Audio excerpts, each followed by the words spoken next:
말씀 봅니다. 누가복음 4장 20절 21절 말씀입니다.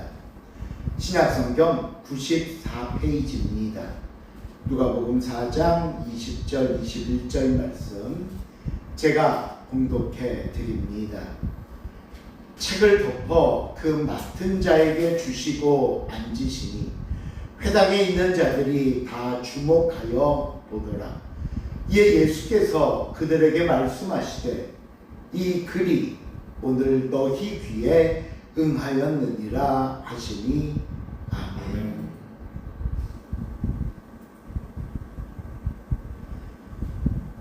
지난 시간에 마귀의 시험을 하나님의 말씀으로 물리치신 예수님의 승리를 살펴보았습니다. 그 이후 예수님은 본격적으로 공생애를 시작하시면서 갈릴리 각 동네를 다니시며 복음을 전하셨습니다. 수많은 사람들이 예수님의 가르침에 놀랐고 놀라는 사람이 많을수록 예수님에 관한 소문이 점점 사방으로 퍼져 나가는 겁니다. 그리고 마침내 예수님은 어린 시절을 보내셨던 고향 나사렛으로 들어가십니다. 그 말씀이 본문 16절 기록되어 있는데 우리 16절 말씀을 한번 다 같이 읽겠습니다.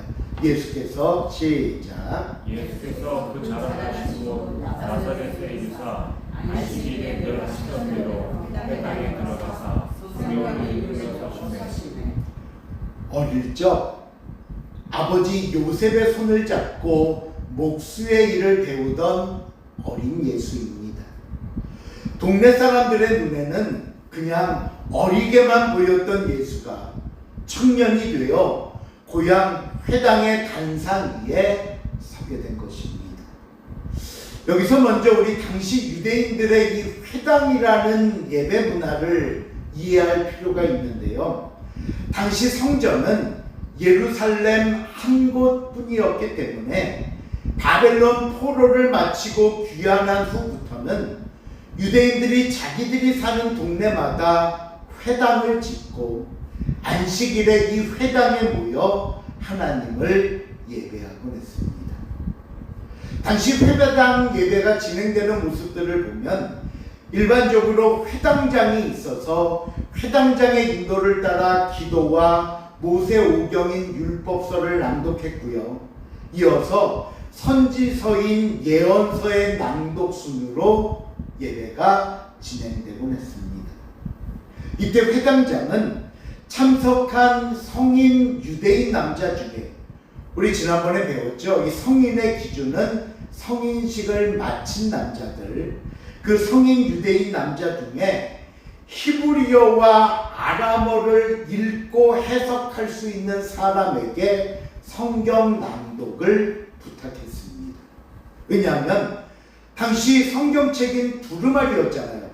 근데 이 두루마리 성경은 히브리어로 기록되어 있었고 당시 사람들의 일상 언어는 아람어였습니다. 그러다 보니까 히브리어로 기록된 성경을 읽고 사람들에게는 아람어로 이야기할 수 있는, 즉 히브리어와 아람어 둘 다 가능한 사람을 선택해서 성경을 읽도록 부탁했던 겁니다.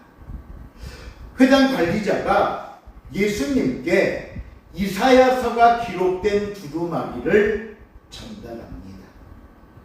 우리가 잠깐 앞에서 제가 언급했지만 예수님은 당시 이미 갈릴리 지역을 다니면서 복음을 전하셨고 그가 복음을 전하실 때마다 예수님의 가르치심에 대한 지혜와 능력이 뛰어난 선생님이 나타났다는 소문이 이미 자자하게 퍼졌기 때문에 고향 나사렛 사람들도 그 예수님에 관한 소문을 이미 듣고는 뭔가 예수님에 대한 기대감을 가지고 예수님께 선지자 이사야의 두루마리를 읽어주십사 맡기신 것입니다.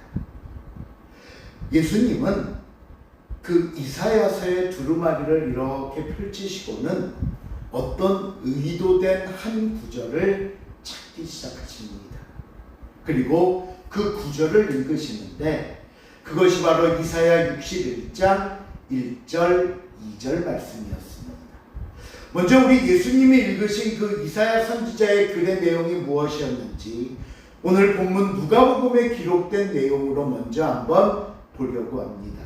본문 18절 19절 말씀, 주의 성령이 시작. 주의 성령이 내게 임하셨으니 이는 가난한 자에게 복음을 전하게 하시려고 내게 기름을 부으시고 나를 권사 포기한 자에게 자유를 눈먼 자에게 다시 보게 함을 전파하며 눌린 자를 자유롭게 하고 주의 은혜의 해를 전파하게 하려 하시니라 하였더라.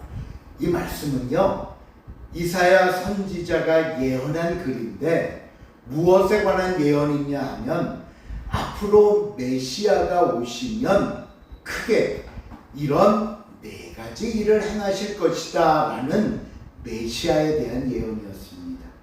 그 네 가지가 뭔지 살펴보면 첫째, 가난한 자에게 복음을 전하실 것이다. 여기서 말하는 가난한 자는 물질적인 가난한 자라는 게 아니라 하나님 외에는 소망이 없다는 마음을 가지고 믿고 사는 영적으로 가난한 자들, 그들에게 구원의 기쁜 소식이 전달될 것이다 얘기한 것이고요. 두 번째는 포로된 자에게 자유가 전해질 것이다. 죄와 사망의 권세, 마귀의 사슬에 매여 종노릇하던 죄에 포로된 자들의 영혼들을 참된 해방을 선포하실 것을 예언하는 겁니다. 세 번째, 눈먼 자가 다시 볼 수 있을 것이다 라는 것은 진리를 보지 못하고 영적인 어두움 속에서 방황하던 사람들의 영안이 열려서 하나님을 보게 될 것을 가르쳐 주신 말씀이고요. 마지막 네 번째 예언인 눌린 자를 자유롭게 할 것이다 라는 말은 삶의 모든 무거운 짐, 율법의 짐, 인생의 아픔에 질린 자들을 풀어 놓아주실 것이다 라는 예언의 말씀입니다. 그리고 이 메시아의 모든 사역을 한 구절로 예언된 게 뭐냐? 19절에 나오는 주의 은혜의 해다, 은혜가 비치는 시간이다 라는 말씀입니다. 이사야 선지자는 이 예언을 통해 앞으로 오실 메시아가 참된 구원을 통해 해방과 회복을 주실 것을 말씀했던 겁니다. 그런데 이상한 게 하나 있어요. 뭐냐면 우리 방금 예수님이 읽으신 이사야서의 말씀을 봤잖아요. 18절 19절.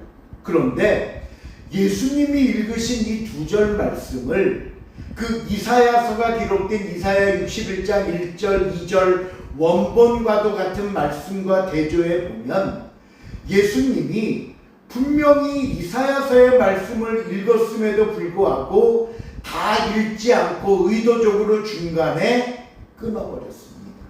끝까지 읽지 않았다는 거예요. 제가 이 둘을 표로 만들어서 한번 비교해 봤는데 여러분 화면을 한번 보세요. 여러분 보실 때 왼쪽이 우리가 조금 전에 읽었던 누가복음에 나온 예수님이 읽으셨다는 부분입니다. 주의 성령이 내게 임하셨으니 가난한 자에게 복음을 전하게 하시고 나를 보내사 포로된 자에게 자유를, 눈먼 자에게 다시 보게 함을, 눌린 자를 자유롭게 하고 주의 은혜의 해를 전파하게 하려 하심이라. 그렇죠? 근데 오른쪽 이사야 예수님이 찾아 읽으신 61장 1절 2절 원본입니다. 여기 주 여호와의 영이 내게 내리셨으니 이는 여호와께서 내게 기름을 부으사 가난한 자에게 아름다운 소식을 전하게 하려 하심이라. 나를 보내사 마음이 상한 자를 고치시며 포로된 자에게 자유를, 갇힌 자에게 노임을 선포하며 여호와의 은혜의 해와, 그러면서 누가복음에는 은혜의 해를 전파하게 하심이다 라고 말을 끊었고 그 뒤에 나오는 우리 하나님의 보복의 날을 선포하여 모든 슬픈 자를 위로하되 라는 부분을 읽지 않으셨다는 거예요. 여러분, 왜 같은 단락 안에 있는 예수님의 메시아에 대한 예언인데 이 보복의 부분을 읽지 않은 이유가 뭘까요? 왜 안 읽으셨어요? 이것은요, 예수님의 초림과 재림이라는 시간적 차이가 있는 예언의 말씀이기 때문입니다. 다시 말씀드리면 그 예수님이 읽으셨던, 다시 앞부분 좀 보여주시고요. 요 은혜의 해라는 부분까지는 예수님이 처음 이 땅에 오시는 초림, 넘겨주세요. 그 은혜까지는 세상에 처음 오신 예수님께서 이루실 사역에 대한 예언이고 초림에 대한 그 읽지 않은 부분인 보복의 해 이후 부분은 재림 때 이루어질 예언입니다. 그렇다면 지금 예수님이 이 땅에 오신 것은 처음 오신 초림이에요? 재림이에요? 초림이죠. 그러니 예수님은 재림 부분을 읽지 않고 초림까지, 은혜의 해라는 초림까지만 읽으신 것입니다. 그러면 굳이 초림까지 읽으신 이유가 뭘까? 그 이유가 그 다음 본문 20절에 나옵니다. 20절 시작. 지금껏 복음과 단자에게 주시고 만드시니 해당에 있는 자들이 다 주목하여 보더라.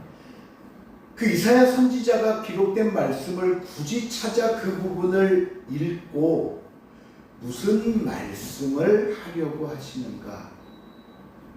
왜냐하면 당신은 이렇게 성경을 건네면 받아 읽기도 했지만 돌아가면서 간단한 설교까지는 아니더라도 해석이나 교훈 같은 것을 전하는 그런 일도 있었거든요.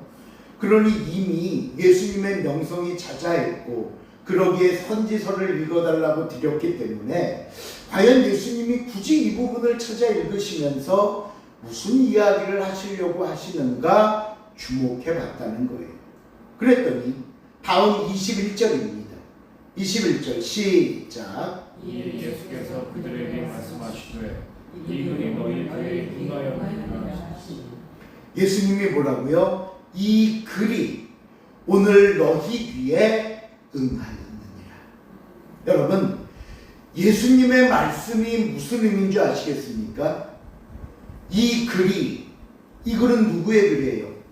이사야 선지자의 글이, 어떤 메시아에 관한 예언된 글이 오늘 너희 귀에, 다시 말하면 지금 이 회당에 앉아서 내가 낭독한 이 예언의 말씀을 듣고 있는 너희들 한 사람 한 사람의 귀에 응하였느니라. 응했다는 말씀이 뭐예요? 이 예언이 성취되었습니다. 여러분, 다시 말씀드립니다. 너희가 수백 년 동안 이사야서를 읽으며 기다려온 그 메시아, 해방과 구원과 회복을 가져올 그 메시아인 주인공이 바로 오늘 너희 눈앞에 서 있는 나라고 말씀하시는 겁니다.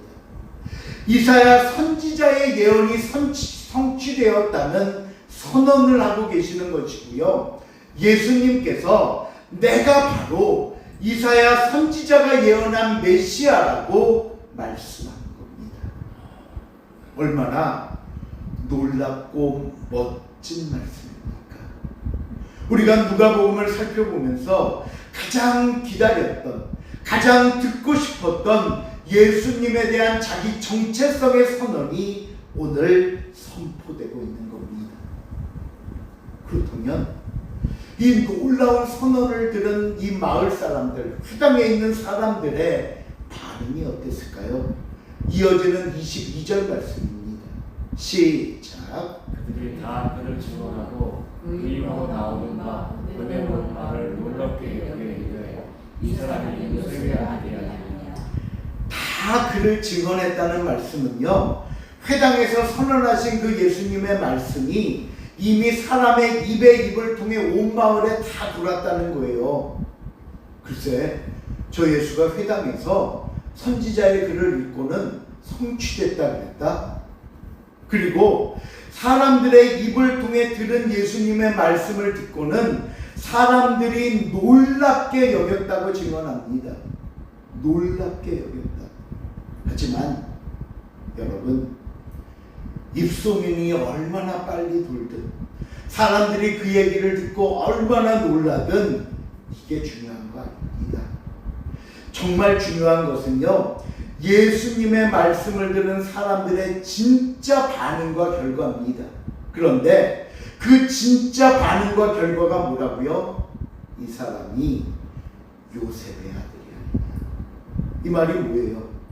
예수님의 가르침과 회당에서 선언한 내가 메시아라는 그 말씀을 기억하는 것이 아니라 그동안 보아왔던 자기의 눈과 기억에 사로잡혀가는 겁니다. 그리고 예수님을 배척하고 조롱하고 모욕하기 시작합니다. 그들의 눈에는 여전히 아버지를 도와 일하던 목수에 불과했고요, 어린 예수의 모습으로만 가득했기 때문입니다. 예수님도요, 이런 사람들의 반응을 안타깝게 여기셨습니다.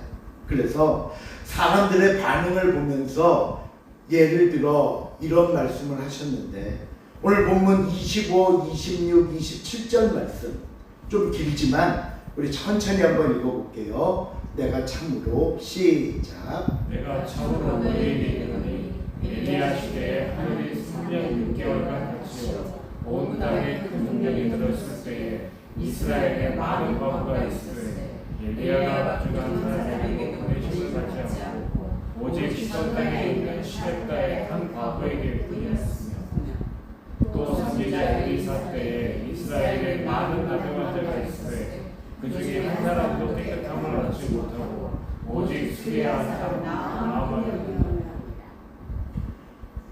예수님이 두 가지 예를 들어 말하죠.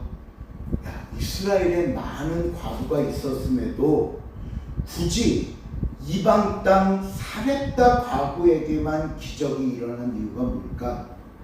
두 번째, 이스라엘에 많은 나병 환자가 있었음에도 저 이방 사람 아람 나라 장군 나만이 고침을 받은 이유가 뭘까? 예수님은 지금 이스라엘과 이방을 비교하고 대조하면서 가장 가까이 있었던 유대인들, 그리고 오늘 고향 사람들은 특권의식과 편견 때문에 은혜를 발로 차버렸고 메시아가 왔음에도 받아들이지 않았고 오히려 겸손히 은혜를 사모했던 이방 사람들에게 구원과 축복이 임한 것이라고 경고하는 말씀입니다. 그러니 사람들이 이 말씀의 의도를 알았어요. 뭐 이스라엘이 아니고 이방이라고, 우리가 잘못했다고, 우리의 교만 때문이라고. 그러니 예수님의 이 경고를 그들이 들으려고 하겠습니까? 겸손히 예수님의 말씀을 듣고 회개하고 순종하려고 하겠습니까?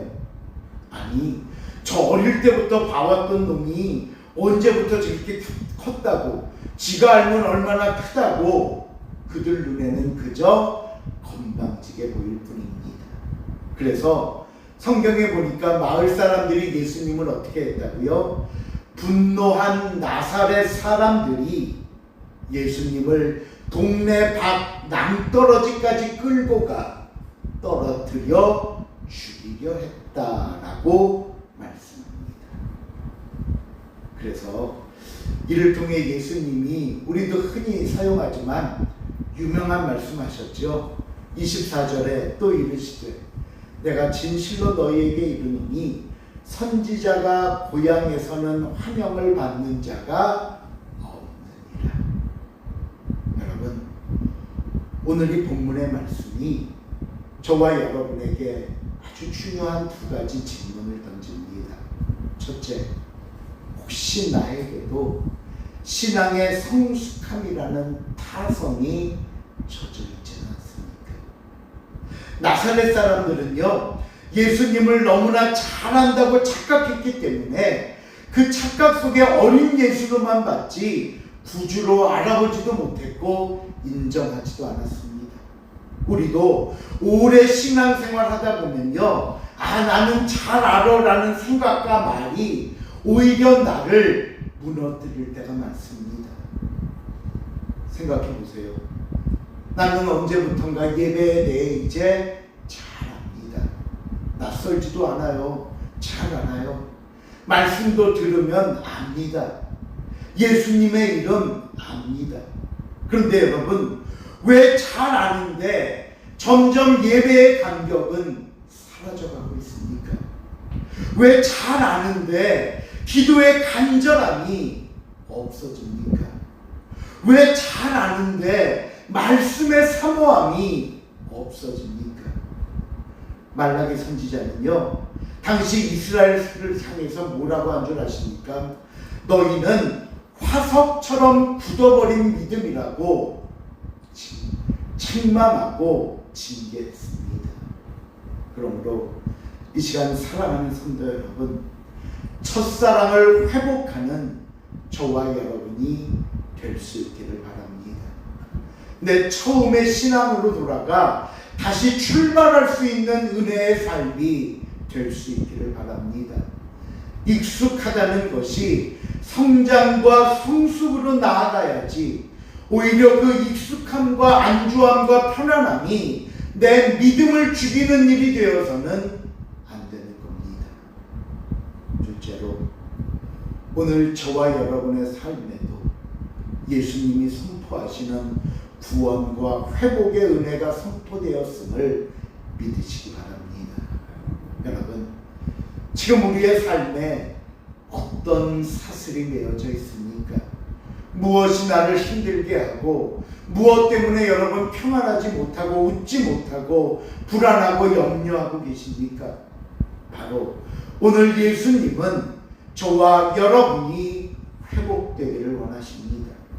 다시 한번 그 은혜를 힘입어 나아가기를 바라십니다. 물론 압니다. 때로는 힘겨운 발걸음이지만 우리가 그 발걸음을 한 걸음 한 걸음 내디디며 예수 그리스도 앞에 나올 때, 예수님이 선포하시는 그 말씀에 우리의 마음을 다하여 귀 기울일 때, 그리고 그 말씀이 내 마음속에서 유동치며 반응이 일어날 때, 여러분, 가난한 내 심령의 복음이 선포되고 포로된 내 삶의 자유가 임하게 되고 눈먼 믿음이 다시 보게 되고 짓눌린 삶이 자유롭게 되는 축복이 일어날 줄로 믿으시기를 바랍니다. 말씀을 맺습니다. 오늘 나사렛 회당에서 하나님의 말씀을 통해 예수님은 선언하셨습니다. 내가 세상에 온 목적이 오늘 너희 귀에 응하였느니라. 나를 옥죄는 세상의 소리에 귀 닫으십시오. 그리고 오늘 나를 자유롭게 하시는 그 응하신 예수님의 말씀에 귀를 기울이십시오. 그리고 날마다 참된 자유와 기쁨을 누리며 승리하는 복되고 귀한 삶이 될 수 있기를 주님의 이름으로 간절히 축원을 드립니다. 기도